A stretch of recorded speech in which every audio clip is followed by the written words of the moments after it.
Netflix, one of the world's largest provider of internet streaming media, is set to keep on growing, adding to its network of nearly 57 million users in nearly 50 countries. Joining me to discuss this is Dougal Thomson, journalist. Welcome, Dougal. Hi, Sinead. Well, Netflix has plans to expand to 200 countries over the next 2 years. And in their words, it's ahead of schedule and it's staying profitable. Do you think that's likely? Well, we start with the 200 countries. I checked about an hour ago. There's 193 United Nations member states, so 200 countries is pretty ambitious. But what they are doing, they're in full-on international expansion, as you've said. I mean, they've moved heavily into Europe. They've opened in France, in Germany, in Belgium, in Austria, in Switzerland just before Christmas. They're just about to expand into Australia and New Zealand. They've got 5 million subscribers in Latin America. That's a big growth area for them. So if you're asking me, are they on track to keep growing exponentially internationally? I think the answer is yes. And I say that because I'm convinced that Netflix have what people want, in the sense that what they're offering is video content, entertainment content streamed online, which is amazingly convenient. And I've been on here before talking about the on-demand economy or the access economy, and Netflix are the company par excellence in this. I mean, they specialize in offering a product or service to people so that they have what they want, when they want it, through the platform or device that they want. It is incredibly convenient.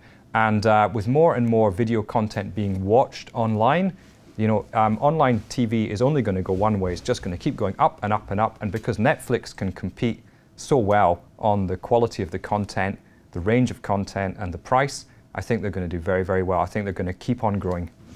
Well, they can compete very well in their market. But where do you think the company will find the most resistance as it expands?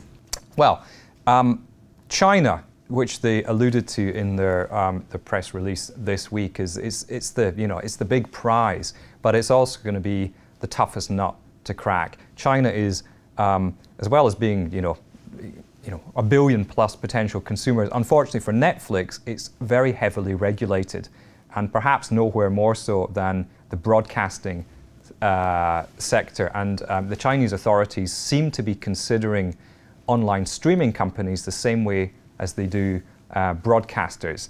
So that's going to mean that Netflix are going to have to invest an awful lot of time and effort negotiating, and it's going to be a long and painful process trying to get their China business off the ground, but I don't see any reason why they can't achieve that in time.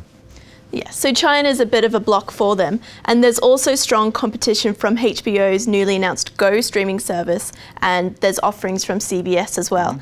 So will these factors have much impact as Netflix expands?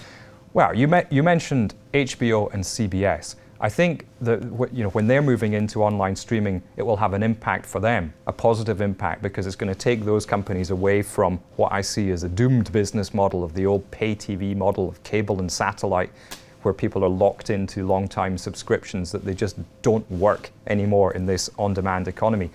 I think Netflix are more likely to be spooked by what Amazon are doing.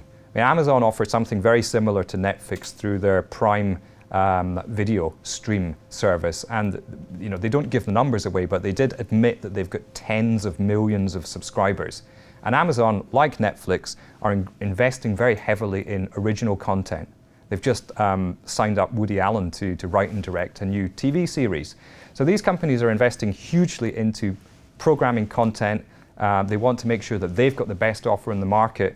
And Amazon, if ultimately they're able to offer the same kind of breadth of content and quality of content as Netflix do, and at the same time bundle in music and books and other things, then at that point, I think Netflix have got a really serious problem in their hands. It's incredible. They are investing so much into this, so it'll be really interesting to see where they go over the next 2 years. Thank you so much for your insight today, Dougal. Thanks, Sinead. This is all from us here in the Geneva studio. Thanks for tuning in, and remember to keep clicking back to Dougalscopy TV. Bye for now.